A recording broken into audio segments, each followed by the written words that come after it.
ሰላም ሰላም፣ እንደምን ዋላችሁ? እንደምን ከረማችሁ? ፈቃዱ ነኝ ከኢትዮጵያ ወጣቶችና ትምህርት ድጋፍ አገልግሎት።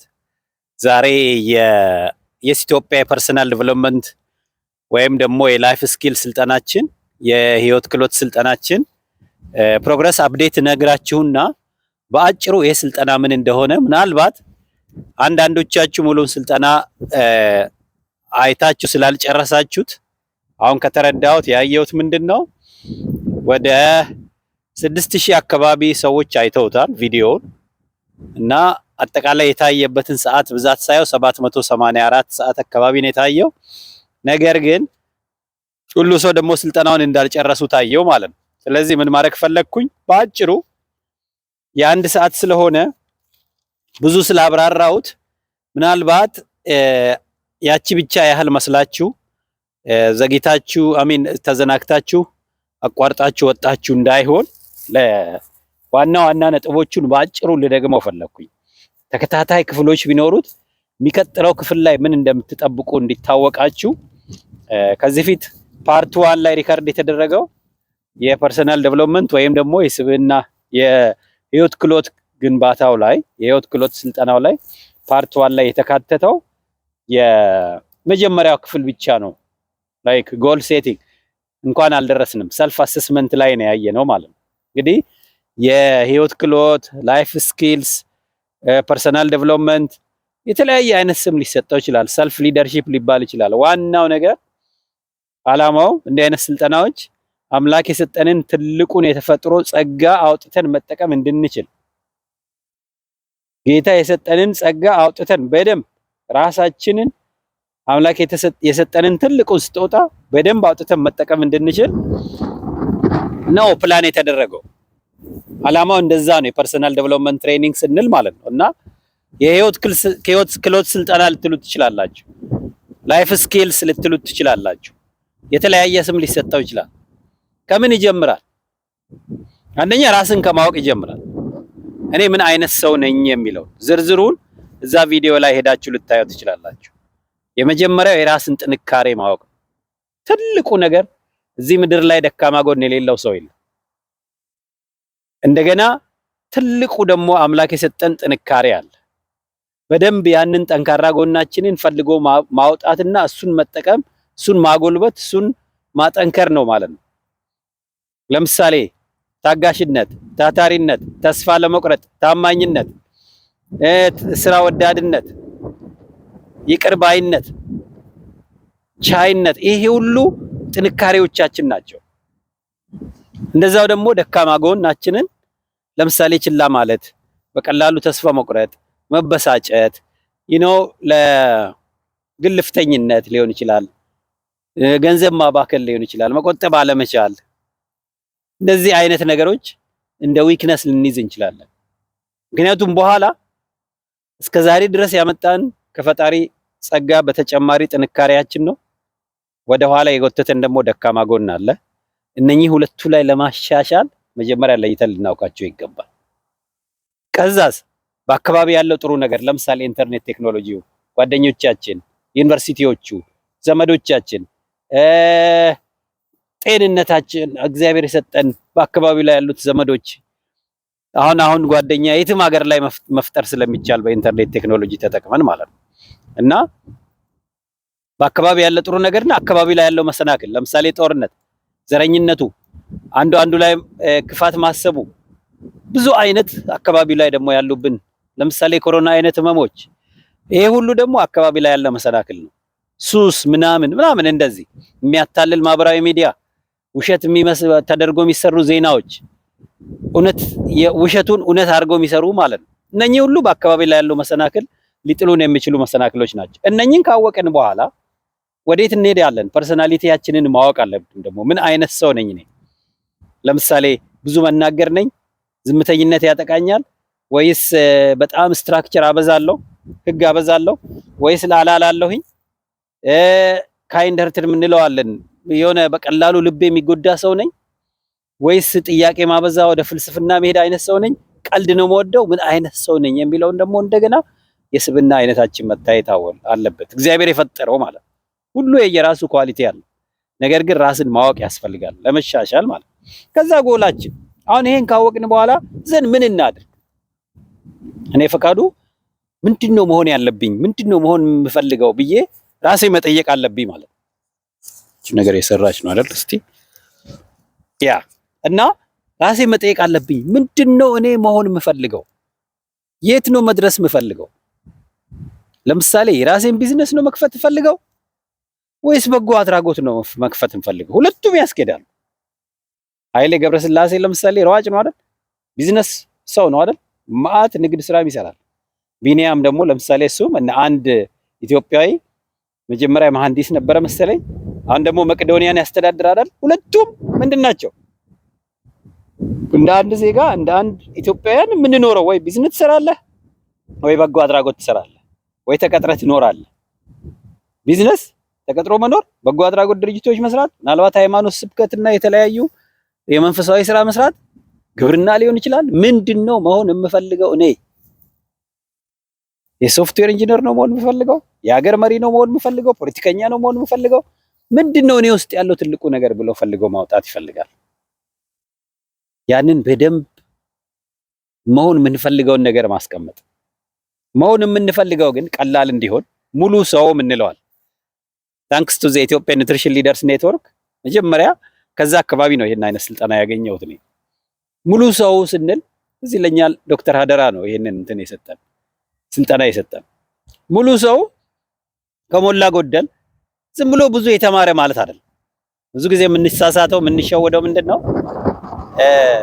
የተሻለ ሰው ማለት ሙሉ ሰው ማለት ብዙ ገንዘብ ያለው ሰው ብቻ ሊመስልን ይችላል። ወይም ብዙ ዲግሪ ያለው ብዙ የተማረ ኦር የሆነ እምነት ተከታይ ስለሆነ ወይም እንደዚህ ፊቱ በጣም የሚያምር ወይ ብቻ ሳናውቀው የተሳሳተን ነገር እንደ ስኬት ልንቆጥር እንችላለን።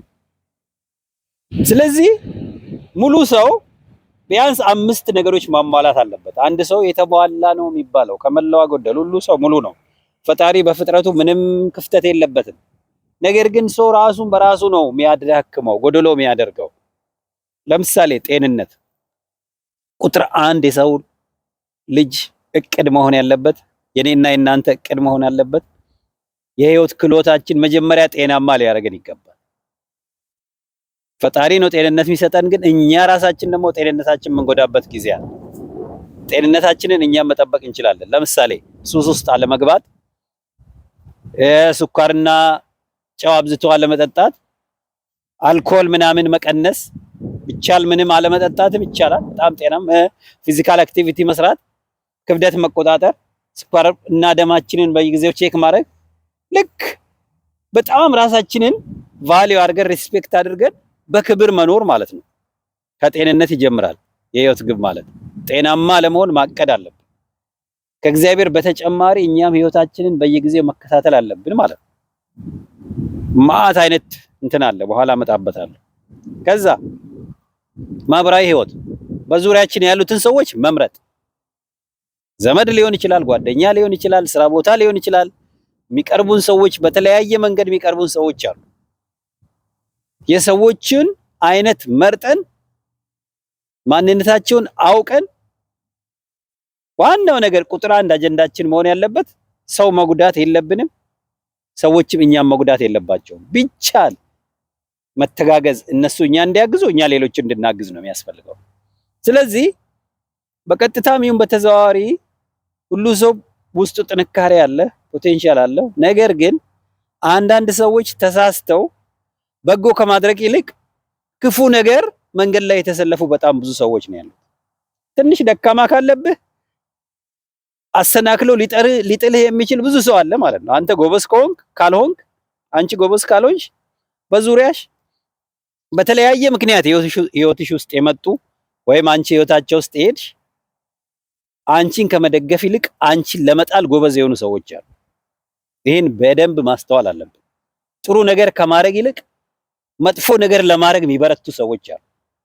ስለዚህ ማህበራዊ ህይወታችንንም በደንብ አስበን አስተውለን ማቀድ ማለት ነው። ለምሳሌ የትዳር ህይወትን ይመለከታል፣ የጓደኝነት የፍቅር ህይወትን ይመለከታል።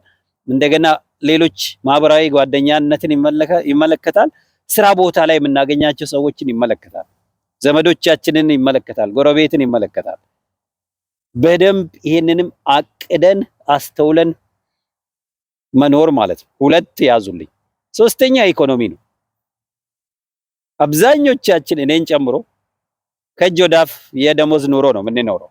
እኔ ይህን ስልጠና ከመጀመሪያ በፊት ትዝ ይለኛል አንዱ ከህይወት ክህሎት ስልጠና ንቃት ያገኘሁት ነገር ቢኖር ምንድነው ቢዝነስ መስራት እንዳለብኝ፣ ተጨማሪ ገቢ ማግኘት እንዳለብኝ፣ ተቀጣሪ ብቻ መሆን እንደሌለብኝ ነው የህይወት ክህሎት ስልጠና የሰጠኝ። የትኛውም በዩኒቨርሲቲ ደረጃ የተማርኩት ትምህርት እንደዛ እንዳስብ አላረገኝም። ሙያ ነበረ ዩኒቨርሲቲው የሚያስተምረኝ። ስፔሲፊክ ሙያ ላይ ግብርና ከሆነ ግብርና፣ ኒውትሪሽን ከሆነ ኒውትሪሽን፣ ፉድ ሳይንስ ከሆነ ፉድ ሳይንስ፣ አሁን ደግሞ ሊደርሺፕ። ግን በደንብ አስተውዬ ፍቃዱን በደንብ አይቼ ጠንካራና ደካማ ጎኑን አይቼ የተሻለ ነገር ለራሱም ለሀገሩም እንዲያደርግ የበለጠ በተደጋጋሚ እንዳስብ ያደረገኝ እንደዚህ አይነት የህይወት ክህሎት ስልጠናዎች ናቸው። እና ለሚያዳምጥ ሰው እንደሚጠቅም ስለማወቅ ነው የምናገረው። ኦልሬዲ 784 ሰዓት ታይቷል። የመጀመሪያው ክፍል የህይወት ክህሎት ስልጠናችን ማለት ነው። ይሄን ያህል ሰዎች ካዩት የተሻለ አድርጌ ጠቅለል አድርጌ ለመስጠት ነው አሁን ይሄን ሪከርድ እያደረኩ ያለው። እንግዲህ ጎል ስናስቀምጥ፣ የህይወት ግብ ስናስቀምጥ፣ አንድ ሙሉ ሰው ግብ ሲያስቀምጥ የገንዘብ ግብ ብቻ አያስቀምጥም። ኢኮኖሚ አንዱ ነው። ሁለተኛው ማህበራዊ ህይወት ነው። ሶስተኛው ጤንነት ነው። አራተኛው ሙያ ነው። በምን ሙያ ነው አንተ ማደግ ያለብህ ወይም አንቺ ማደግ ያለብሽ? የዛሬ 30 ዓመት 40 ዓመት እኔና አንቺ ብንገናኝ የት ደርሰሽ ነው ራስሽን ማየት የምትፈልጊው? ማን ነው ኢትዮጵያ ውስጥ ዩኒቨርሲቲ የሚሰራልን በነፃ ሰርቶ ለትውልድ የሚሰጠው? ማን ነው ላብራቶሪ? ማን ነው ስኮለርሺፕ የሚሰጠው ኢትዮጵያ ውስጥ? እስከ መቼ ድረስ ነው የኢትዮጵያ ተማሪዎች ሌላ ሀገር ሄደው ለማኝ የሚሆኑት? እስከ መቼ ነው እኛ ዘመናዊ ባርነትን አሜን ብለን የምንቀበለው? እኔና አንተ ዘመናዊ ባርነት እኮ በብዙ አይነት እኮ ዘመናዊ ባሮች ነን አብዛኞቻችን። እመኑም አትመኑም ያው መንግስትን፣ ፖለቲካውን ማአት የምንከሰው ነገር አለ። ወደድንም ጠላንም ግን አብዛኞቻችን ዘመናዊ ባሮች ነን። ወይ ባለማወቅ ያስተሳሰብ ድህነት ባሪያዎች ነን። የሚጠቅመንን ሳይሆን ማይጠቅመንን ነው የምንመርጠው። ወይም ደግሞ ህዝባችንን ሳይሆን የሌላ ሀገር ህዝብ ነው የምናገለግለው። እዛ እናቶቻችን፣ ወንድሞቻችን፣ ልጆቻችን የሚያስተምራቸው አጥተው እኛ ደግሞ የሀብታሞችን ልጆች እያሳደግን ነው ያለ ነው ማለት ነው። ባርነት ማለት ይሄ ነው። የራስህን ሳይሆን የሌላውን ለሌላ እንትን ተገዢ መሆን ማለት ነው።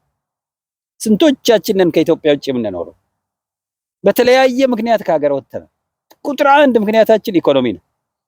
ቀጥሎ ደግሞ እንደምታውቁት ፖለቲካው ነው። ይሄ ሁሉ ተደማምረው ምን አረገ?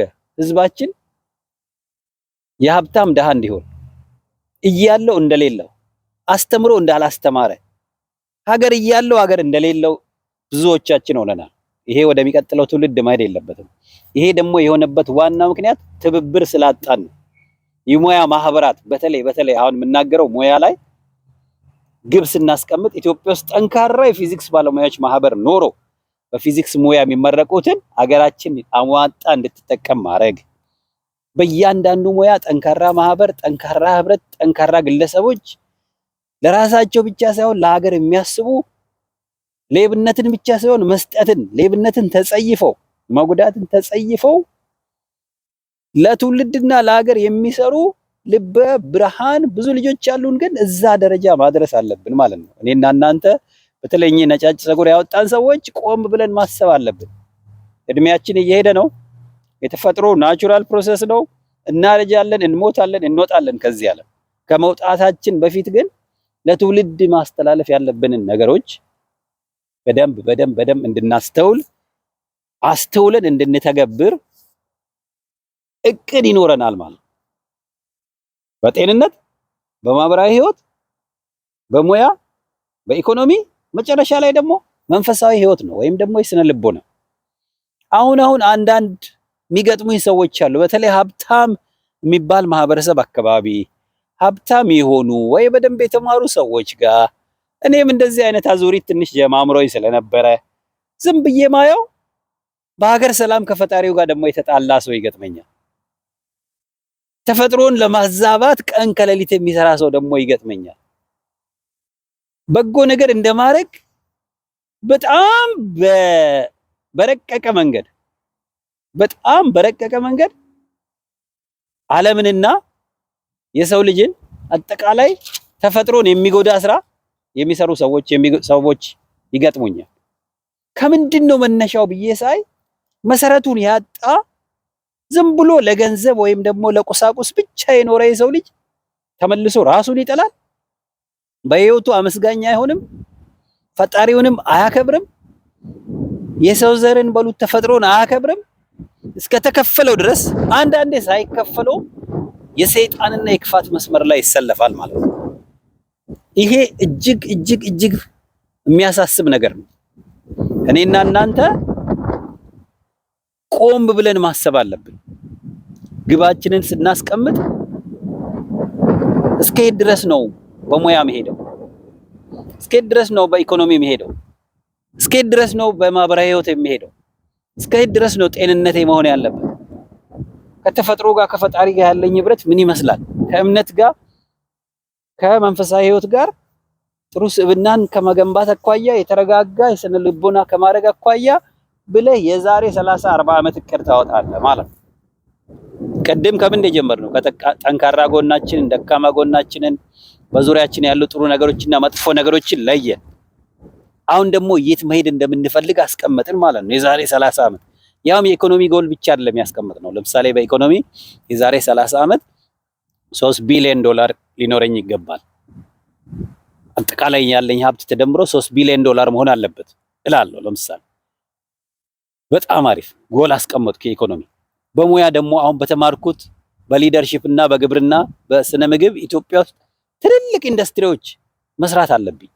ትልልቅ ተቋማት ዩኒቨርሲቲዎችን የሚደግፉ ትምህርት ቤቶችን የሚሰሩ መንፈሳዊ ተቋማትን የሚያበረታቱ ተፈጥሮን የሚጠብቁ ትልልቅ ተቋማት ተሰርተዋል በዓለም ላይ። በነገራችን ነፍ ነው ያሉት።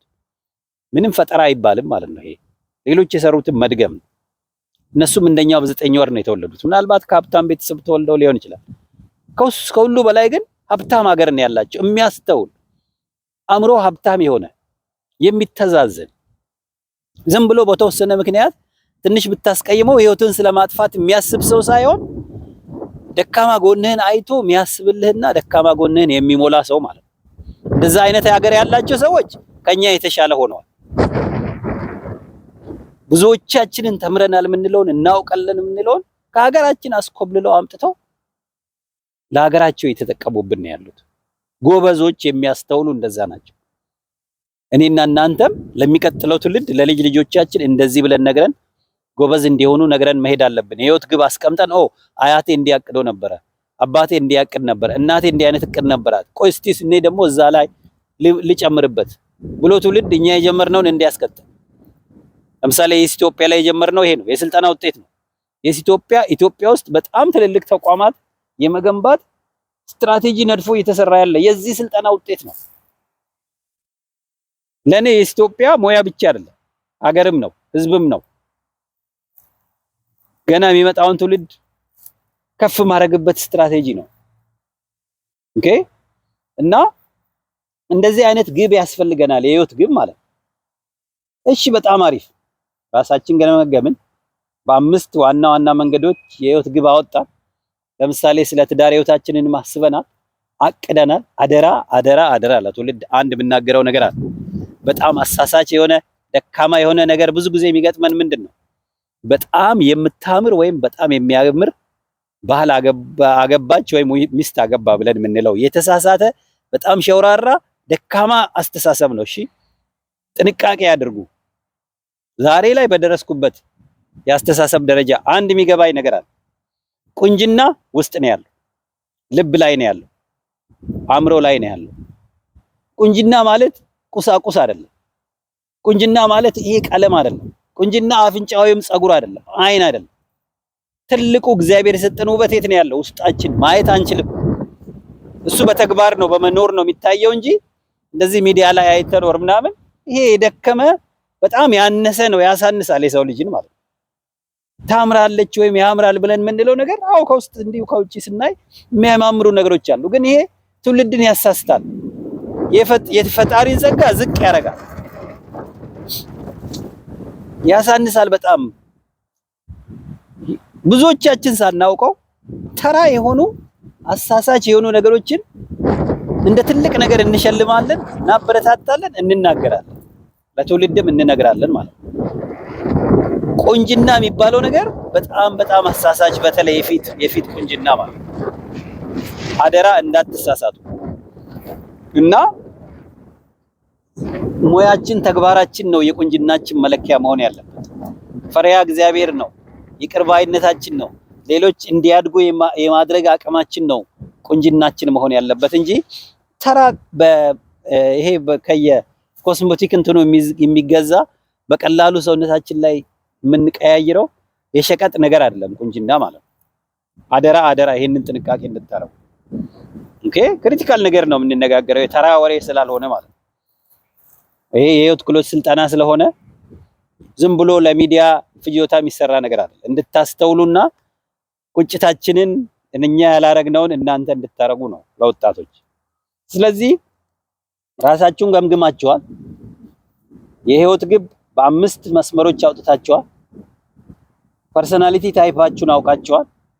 አሁን የህይወት ግባችንን ወደሚለካ ዓላማ እንቀይረዋለን። ኦብጀክቲቭስ ስማርት የሚባለው ስማርት፣ ስፔሲፊክ፣ ሜዥረብል፣ አቺቨብል፣ ሪያሊስቲክ ኤንድ ታይም ባውንድድ የሆነ ተጨባጭ የሆነ ሊለካ የሚችል በጊዜ የተገደበ የተወሰነ ስፔሲፊክ አድርገን ግብ እናስቀምጣለን ማለት ነው። ለምሳሌ ጤንነታችን ጤናማ መሆን አለብኝ። እግዚአብሔር ከሚሰጠኝ ጤንነት በተጨማሪ እኔ ራሴን እንጠብቃለሁ። ስለዚህ የዛሬ 30 ዓመት በጣም ጤንነቱ ሙሉ የሆነ ሰው መሆን አለብኝ። ግብ አወጣው። ፐርፌክት። እንዴት ነው መለካው ነው? በግብ ላይ ወደ ዓላማ ስንመጣ በየስድስት ወሩ ታይም ማለት ነው አንድ ጊዜ ሆስፒታል ሄጄ ደም ሰጥቼ ሙሉ ጤና ምርመራ አድርጌ ያለውኝን የጤንነት ሁኔታ አውቃለሁ። ክብደቴን እንትኔን እከታተላለሁ፣ አጠቃላይ ጤንነቴን ዩሲ። ይሄ አሁን ኦብጀክቲቭ አደረግ ነው። በየስድስት ወሩ በአመት አንዴ ሙሉ የጤና ምርመራ ሳንታመም። አንዳንድ ስኳር በሽታ ምናምን እንደዚህ ካንሰር ቀድሞ ይታያል። ጎበዝ ከሆነ ብልጥ ከሆነ ከባድ ደረጃ ሳይደርስ እንቆጣጠር። ግን በሚያሳዝን ሁኔታ በጣም ሀብታም የሚባሉ ሰዎችም እንኳን እንዲህ አይነት ስልጠና ውስጥ አልፈው ሀብታም ስለማይሆኑ ሀብት ኖሯቸው እንኳን ስለራሳቸው ጥንቃቄ ያደርጉ። ለራሳቸው ጤንነት ለራሳቸው ደህንነት አይደለም ገንዘባቸው የሚያወጣው። በሚያሳዝን ሁኔታ ጭራሽ ገንዘባቸው ለህይወታቸው አደጋ ሆኖ ለልጆቻቸው አደጋ ሆኖ ሲሆን ይታያል ማለት ነው። ስለዚህ ዓላማ እናስቀምጣለን። ኦብጀክቲቭስ ዝርዝሩን አሁንም በዚህ ስልጠና መጣበታለሁ። ጠይቁኝ፣ እያነበባችሁ እኔ ጋር ጻፉ። የኢትዮጵያ ቴሌግራም ላይ ጻፉ። እዚህ ላይ እስቲ ተጨማሪ ነገር ስጠን በሉ፣ ጨምርበታለሁ። ጎል አስቀምጠናል። አሁን ኦብጀክቲቭስ ለእያንዳንዱ ለነኚህ ለአምስቱ የየራሱ ሊለካ የሚችል ዓላማ እናስቀምጣለን። ለምሳሌ ማህበራዊ ህይወት ላይ የዛሬ አመት ድረስ ለምሳሌ ትዳር የሌለው ሰው ከሆነ ጓደኛ ይይዛለሁኝ። የዛሬ አመት ድረስ የትዳር ጓደኛ ይይዛለሁ። አብዛኛው ከዩኒቨርሲቲ የተመረቀ ስለሆነ ይሄንን ቪዲዮ የምታዩት ምናልባት ትዳር የላችሁ ይሆናል። የአመት ግብ አወጣችሁ ምን ማድረግ? ጓደኛ መያዝ። እዛ ድረስ ታያላችሁ ማለት ነው። ጥሩ ስብዕና ያላት ከናንተ ዓላማ ጋር የሚሄድ የምትሄድ የምንለውን ውበት ያላቸው ዝም ብሎ የፊት ቁንጅና ሳይሆን የውስጥ ውበት ያላቸው አምላካቸውን የሚፈሩ ይቅር ባይ የሆኑ ዝም ብሎ አላስፈላጊ ኢጎ ውስጥ የማይገቡ ምናልባት አንተ ብትደክም የምታበረታ እሷ ብትደክም የምታበረታት የተሻለች ወይም የተሻለ ሰው የመምረጥና ከዛ በኋላ ለሚመጡት ችግሮች መሰናክሎቹን እያለፍኩ ችግሮቹን እየተወጣው ከፈጣሪዬ ጋር አብሬ እኖራለሁ ብለን የምንለውን ሰው ማየት እንጀምራለን ማለት ነው። ዓላማችን ቆንጆ ቤተሰብ፣ በጣም አሪፍ ትዳር ከሆነ ያ ግብ ነው፣ ጎል የምንለው። አሁን ወደ ዓላማ መጣን። የሚለካ የዛሬ አመት ጓደኛ ይዛለሁ እንዲህ መስፈርት ያለ ይሄ ዝም ብሎ ቆንጆ የሆነች የሚለውን ተራ የሆነ ተባብለናል። ከዚህ በኋላ አትሳሳቱም። ቁንጅና ዝም ብሎ ፊት እየታየ የሚነገር ቁንጅና ተራ የወረደ የደከመ ሰዎች የሚናገሩት ነው። ባጭሩ እንደዚህ ቦልድ ሊናገራለሁ። ይቅርታ አድርጉልኝና ከቆንጆዎች ጋር ምንም ችግር ኖሮኝ አይደለም። ያን ያህል የማያምር ፊትም ስላለኝ አይደለም። ግን ለተራ ቀልድ አይደለም እንዲህ አይነት ቪዲዮም ሰራው ማለት ጊዜ የለኝም ለማብራራት። ምን እንደምል ይገባቸዋል። ቁንጅና ሁሉንም ሰው ፈጣሪ ቆንጆ አድርጎ ነው የፈጠረው። ቁንጅና ዝም ብሎ አፍንጫ፣ አይን፣ ፀጉር ወር ምናምን የቆዳ ቀለም አይደለም። ቁንጅና አስተሳሰብ ነው። ቁንጅና አእምሮ ውስጥ ነው ያለው። ቁንጅና ልብ ውስጥ ነው ያለው። ቁንጅና ተግባር ላይ ነው ያለው። ሁላችንም ቆንጆዎች ነን። ማንም ከማንም አይበልጥም። ማንም ከማንም አያንስም። ምናልባት አንዳንዱ እድል ስላገኘ የተማረ ነው። ሌላው ደግሞ በጣም ጭንቅላት እያለው ብዙ እየቻለ የመማር እድል ያላገኛል። ገብቷቸዋል። ስለዚህ አደራ አደራ አደራ ይህንን በደንብ አስተውላችሁ የህይወት ግብ አላማ፣ ከዛ አክሽን ፕላን ለእያንዳንዱ ቅድም ለነገርኩት ለአምስቱ በየቀኑ በየሳምንቱ በየወሩ የሚሰራ ጋር እንመጣለን። ሀብታም መሆን ፈልጋለሁ ማንም ሰው ይሄን ይላቸዋል። ማንም ሀብታሙም ደሃውም ሀብታም መሆን ፈልጋለሁ ሊል ይችላል። ወይ ጥሩ መማር ፈልጋለሁ ሊል ይችላል። መሰልጠን ፈልጋለሁ ሊል ይችላል። ጥሩ ትዳር ፈልጋለሁ ሊል ይችላል። ጤናማ መሆን ፈልጋለሁ ሊል ይችላል። ዋናው መፈለጉ አይደል፣ እቅድ ማውጣት አይደል፣ እቅዱ መተግበር ነው። በቃ ቁም ነገሩ እዚህ ጋር ነው ያለው። አክሽን ፕላን የምንለው ትክክለኛ ነገር መመኘት፣ በደንብ ማሰብ፣ ማስተዋል፣ የሆነ ቦታ ላይ በደንብ ታርጌት ማስቀመጥ፣ እዛ ለመድረስ ደግሞ መንቀሳቀስ። በማጭበርበር አይደለም ታዲያ፣ በመስረቅ አይደለም፣ በመዋሸት አይደለም። ካሰብንበት ኢትዮጵያውያን ካሰብንበት በቂ ነገር አለ። ራሳችንን ለማሳደግ አገራችንን የተሻለ ለማድረግ ትውልድን የተሻለ ቦታ ለማድረስ ሁሉን ነገር ፈጣሪ ሰጥቶን፣ ዋናው ያባከነው ምንድነው? የሰውን አእምሮ ነው ያባከነው። እኛ ከመተባበር ይልቅ ለመገዳደል ነው የተሰለፈው። ብዙ ወጣቶች እናቶቻቸው የሚመኙላቸው የሚጸልዩላቸው ቦታ ላይ አይደለም ያሉት።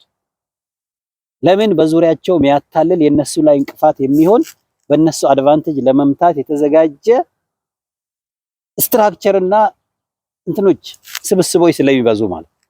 ሚዲያ እንኳን ስንት ወጣቱን የሚያጭበረብር ሚዲያ አለ። ብዙ የዩቲዩብ ፔጆችን ገባ ብያያል። የሁለት ሰዎች የባልና ሴት ሚስጥር ይዘው ይወጡና የሀገር አጀንዳ ያደርጉታል። ብዙ ስራ አጥ ወጣት ባለበት ሀገር ላይ ስንት የቢዝነስ አይዲያ ስንት ነገር መስራት በሚቻልበት ቦታ ላይ የ3 ሰዓት የ4 ሰዓት ተራ ሀሜት ከሌ እንዲያርጎኝ እዚህ ያርቤ በዚህ ወጥቼ እንዲያስቀይመውኝ በቃ ማህበረሰቡን እንትኑን አንዱ ላይ ጥርጣሬ እንዲያሳድር ማት ስርቆትና ሌብነት እንዳለ እናውቃለን። ኢትዮጵያ ይሄንን ነው ስንቀባበል የቆየ ነው። ጎረቤት ሲሰርቅ ጎረቤት ሲያጭበረብር አንተም ታጭበረብራለህ ለመመሳሰል እንደዚህ አይነት ተራ ነገሮችን ነው ከትውልድ ወደ ትውልድ ስንቀባበል የነበረው። ይሄ መቆም አለበት። ክሪቲካል ማይንድ እንዲኖር ማድረግ ሲቻል ተራ ወሬዎች በየቦታው ተሰብስቦ የሚያወሩ በሚዲያ ደረጃ በትልቅ ደረጃ ቁጭ ብለው ለሀገር ሲያስተላልፉ ያለ አውቃለሁ። ማህበረሰቡ ተራ ነገር ይገዛል። ይሄ ቪዲዮ አሁን ሪከርድ ያደረኩት በጣም እንደሚጠቅም አውቃለሁ ነኝ፣ እርግጠኛ ነኝ። ብዙ ወጣቶች እንደሚቀይር አውቃለሁ። ነገር ግን የተለየ ድራማ አልሰራሁበትም። ማንንም እዚህ ጋር አላስለቀስኩም። የተለየ ሳቅ የለም።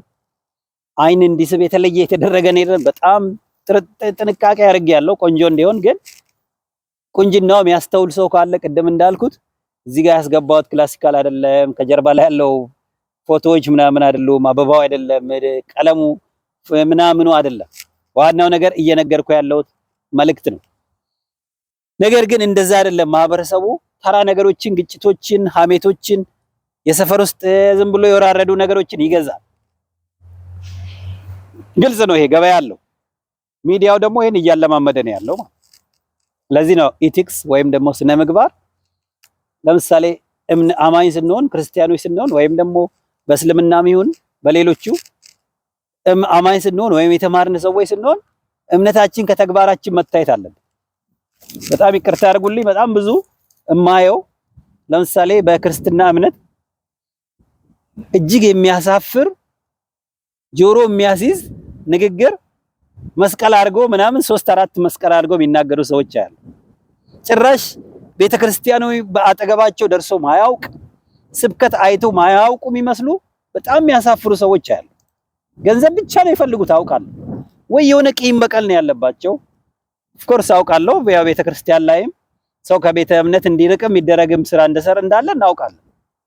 ለዚህ ነው እንዲህ አይነት ስልጠና እንዲህ አይነት ፔጆች መብዛት ያለባቸው። ስለዚህ አክሽን ፕላን እናወጣለን። አክሽን ፕላን ላይ ደርሰናል። ከዛ ሀቢት ቢልዲንግ ይባላል፣ ልምድ ማዳበር። ልምድ እንደዚህ ለምሳሌ እኔ አሁን እንደዚህ ቪዲዮ ለመስራት ወር ምናምን ብዙ መለማመድ ነበረብኝ። ድሮ የሚያሳስበኝ በትክክል ተናግሬ ያለው ወይ ፊቴ ምን ይመስላል፣ አፍንጫዬ እዚህ ወጥቶ ፀጉሬ እንዲህ ሆኖ ከንፈሬ እንዲህ ሆኖ ምናምን እንደዚህ አይነት ተራ ነገሮች ላይ ወይም ደግሞ በትክክል መናገር ራሱ ፈተና ይሆንባቸዋል። ግን በመደጋገም ልምድ ማምጣት ይቻላል። ስፖርት መስራት የሚቸግረው ሰው ደጋግሞ እየሰራ ቆንጆ ስፖርተኛ መሆን ይችላል። ህይወት የልምምድ ናት። ለምሳሌ እነኚህ በጣም ጎበዝ የሚባሉ ኳስ ተጫዋቾች 1 ወር ትሬኒንግ ባይሰሩ ዝም ብላችሁ አስቡ። ሜሲ ወይም ሮናልዶ ወይም እነኚህ በጣም ጎበዝ የሚባሉ የኳስ ተጫዋቾች 1 ሳምንት አይደለም 1 ወር በቃ ስልጠና ቢያቆሙ ጎበዝ ተጫዋች የሚሆኑ ይመስላችኋል? አይሆኑም። ህይወት ምንድናት? የልምምዱ የማያቋርጥ ልምምድ ውጤት ናት። ደጋግመን የሆነ ነገር ባረግን ቁጥር ፐርፌክሽን በቃ ሪፒቲሽን ሜክስ ማን ፐርፌክሽን እንደሚባለው ማለት ነው። በደጋገማችሁ ቁጥር ጎበዝ እየሆናችሁ ትመጣላችሁ። ጥሩ አፍቃሪ ለመሆን መደጋገም እና ማሰብ ይፈልጋል።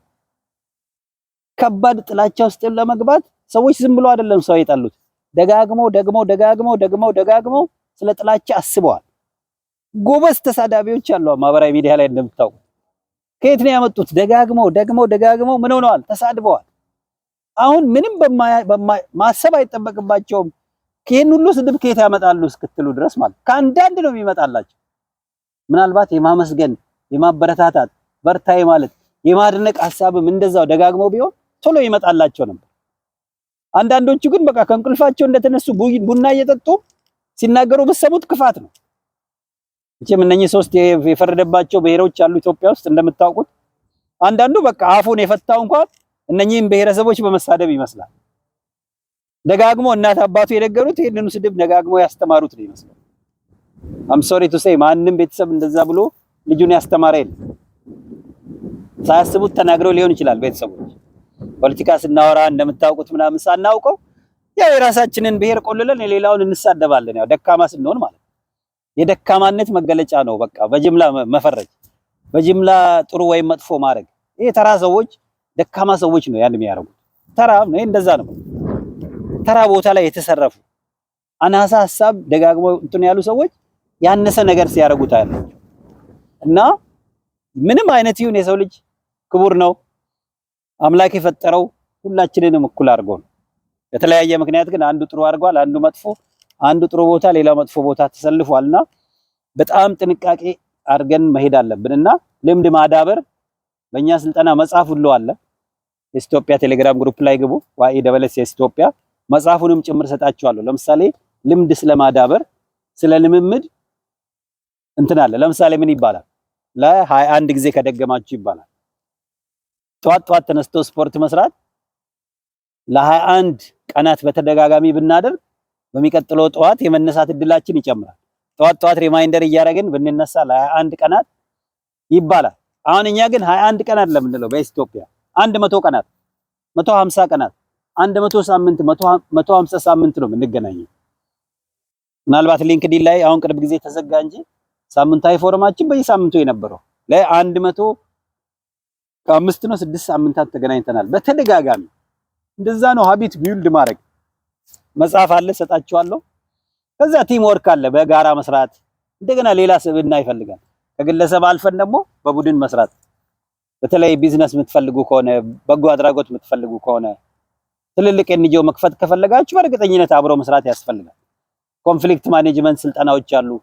እንዴት ነው ግጭትን የምንከላከለው የምናስቆመው? ከቆመ በኋላ ምን ፈታው ግጭት ነው የሚል እንደምታውቁት አንዱ ህዝባችን እያለቀ ያለው ወጣቱ እየተጎዳ ያለው በግጭት ምክንያት ነው እና ኢሞሽናል ኢንተለጀንስ የስሜት ብልህነት ስልጠና እጅግ ስንደሰት እጅግ ስናዝን እጅግ ስንቆጣ በበቀል በሐዘን የምናረጋቸው መጥፎ ነገሮች አሉ በጣም ተደስተን እንኳን እዚህ ለኛል የሆነ ጊዜ የኢትዮጵያ ብሔራዊ ቡድን አፍሪካ ዋንጫ አለፈ ተብሎ ሐዋሳ በጣም ብዙ ጉዳት ነበር የደረሰው በደስታ ሞተር ሳይክል ላይ ዝም ብለው እየነዱ ማለት ያለ በቃ ለአምስት ተሳፍረው ሞተር ያሽከረክራሉ ከተማ ውስጥ እዛው ወድቃሉ ደስታ ነው መነሻው ግን ከመጠን ያለፈ ደስታ እንደዛው ከመጠን ያለፈ ሐዘን በቀል ምናምን ንዴት እነኚህ መቆጣጠሪያ መንገዶች አሉ በማህበራዊ ሚዲያ አጠቃቀም ጋር ተያያዘ ስልጠና አለ ፕሮጀክት ማኔጅመንት አሁን ከፍ እያልን ያለ ነው ኦኬ ወደ ፕራክቲስ እየን ነው ማለት ነው ግራንት ራይቲንግ ኔትወርኪንግ ቢዝነስ ሞዴል ንግድ የምታስቡ ከሆነ የቢዝነስ ሞዴል ካንቫስ አለ ግራንት አጻጻፍ ቢዝነስ ፕሮፖዛል አጻጻፍ ከዛ ኦርጋናይዜሽናል ዴቨሎፕመንት ተቋማትን ማሳደግ ስልጠና አለ ፖለቲካል ስኪልስ ፖለቲካውን እንኳን እንዴት አድርገን ለምሳሌ ከሃይማኖት ለይተን እንዴት እናየዋለን ለብዙ ሰው ፖለቲካም እምነትም በጎ አድራጎትም ቢዝነስም ትዳርም ሁሉንም አሁን በቃ የሚያዘበራርቀዋል ጓደኝነትን ቦታ መምረጥ የማይችሉ ሰዎች ብዙ ይገጥሙኛል እጅግ ነው የሚያሳዝነኝ አንዳንድ ሰው ጓደኛውን እንኳን ከፖለቲካ መለየት የማይችል ዝም ብሎ ፈዛዛ ሰው ግን ለስሙ ፊደል ቆጠርኩ የሚል ወይም ደግሞ ከተማ ነው ያደግኩት የሚል ሰው ይገጥመኛል ታባከን አንድ ሰው ለምሳሌ አሜሪካ ኖሮ ወይም አዲስ አበባ ኖሮ ተራ ነገሮችን በቃ ገጠር ያለ ሰው መጥቶ ሲበልጣቸው አይገርምም የደከመ ነገር ቦታ ላይ የሚገኙ ሰዎች ለምንድን ነው ይሄ ደጋግመው ያሰቡት ነገር የተከተሉት ሰው የተነገራቸው ታሪክ ከዚህ በመነሳት ነው እዚህ ያንደሰ ነገር የሚያደርጉ ፖለቲካን እንኳን ከሃይማኖት ጋር የሚቀያይጡ ሰዎች ማለት ይሄንንም በስልጠና እንመጣበታለን እና ሌላ ሜንተሪንግ አለ በኢትዮጵያ እቅዳችሁን ካወጣችሁ በኋላ የህይወት ግብ ካስቀመጣችሁ ኢቭን እቅዱን ማውጣት ራሱ ቢከብዳችሁ ይሄን በማድረግ ደግሞ የሚያግዙ ሜንተሮች አሉ እኔ አሁን በተለያየ መንገድ ሜንተሮች አሉኝ እኔ የማግዛቸው ወጣቶች አሉ እና ይሄን የፐርሰናል ዴቨሎፕመንት ትሬኒንግ አደራ እባካችሁ በኢትዮጵያ ወጣቶች ስም ልለምናችሁ እባካችሁ ብዙ ሰው ጋር እንዲደርስ አድርጉልኝ እና እኔ እንደዚሁ በየጊዜው እንዲህ አይነት እንትኖችን ሪከርድ እያረኩ አመጣለሁ እግዚአብሔር ይመስገን አሁንም የማረው ሊደርሺፕ ስለሆነ ከዚህ ጋር በጣም ይገናኛል ቢያንስ ለወጣቶች ለትልልቆች ማድረግ ቢያቅተኝ ገና ከዩኒቨርሲቲ ለሚመጡ ወደ ዩኒቨርሲቲ እየሄዱ ላሉ ከታች ለሚመጡ ወጣቶች ለህይወታቸው የሚጠቅማቸውን ነገር መስጠት እችላለሁ ይሄን ደግሞ ስል አፌን ሞልቼም ነግራችሁ እግዚአብሔር ምስክሬ ነው እኔ ስለተጠቀምኩ ነው ምንም እዚህ ጋር አንድ ፖለቲካ አጀንዳ አይደለም የማንንም ጊዜ ለማባከን አይደለም የተለየ ታዋቂ ለመሆን አይደለም በጎ ነገር አድርጌ መታወቅ ኦፍ ኮርስ ፈልጋለሁ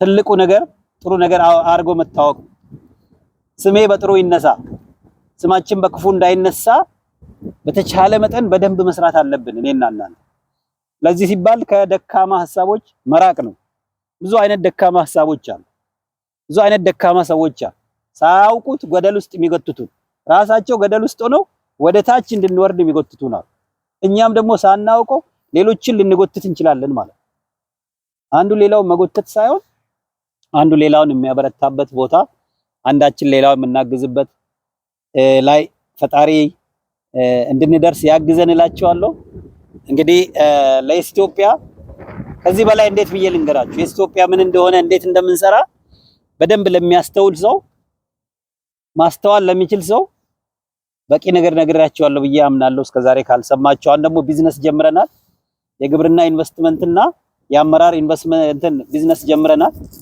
እዛ ላይ ደግሞ ቢዝነስ መስራት የምትፈልጉ እንድትገቡ በዚህ አጋጣሚ ጠይቃችኋለሁ የኢትዮጵያ ቴሌግራም ግሩፕ ላይ እንገናኝ ሊንክድኢን ላይ እንገናኝ ዩቲዩብ ላይ በያላችሁበት በፌስቡክ ቲክቶክም እና አምላክ በጎ ልብ ይስጠን እኔና እናንተን ያበርታን እላችኋለሁ በጣም አመሰግናለሁ ፈቃዱ ረታ ነኝ ከዩኒቨርሲቲ ኦፍ ነብራስካ ይሄው እንደምታዩት እዚህ የሚያምር ቦታ ሆኜ ነው ይሄን ሁሉ ሪከርድ ያደረኩት እና ያ ዛሬ ደግሞ እንዲህ በጣም የሚያምር መስቀል አድርጌ ለዚህ ነው ስለ በተቻለ መጠን በፈጣሪ ስም ብዬ የማልኩት ማለት ነው እና ዝም ብሎ አይደረም። እነኚህ ምልክቶች መስቀል ወይም ደግሞ ክርስትና ወይም ሃይማኖት ስንል ተራ ነገር አይደለም፣ የንግድ ነገር አይደለም። ማስተዋል ይፈልጋል፣ ራስን ማሻሻል ይፈልጋል እና አብራችሁኝ ስለሆነ እጅግ አመሰግናለሁ። ሌላ ጊዜ ደግሞ የኢትዮጵያ ካምፓስ ውስጥ ሆኜ አሁን እዚህ ሆኜ ሪከርድ እንዳደረኩት ኢትዮጵያ የምንገነባው ትልቅ ካምፓስ አለ። እዛ ካምፓስ ውስጥ ሆኜ ደግሞ ይሄን ታሪክ ደግማለሁ ማለት ነው። በዚህ ሰምታችሁ የተሻሻላችሁ ወጣቶች ስቶሪያችሁን ትነግሩናላችሁ። እግዚአብሔር ሀገራችንን ሁላችንንም ሰላም ያድርግ እና የሰጠንን ጸጋ በረከቱን አውጥተን መጠቀም እንድንችል የኔና የናንተን ልባችንን ቀና ያርግልን። አንዱ ሌላውን ለመጣል ሳይሆን አንዱ ሌላውን ለማሳደግ የምንተባበር ያድርገን እላለሁ። በጣም አመሰግናለሁ። ቴንክ ዩ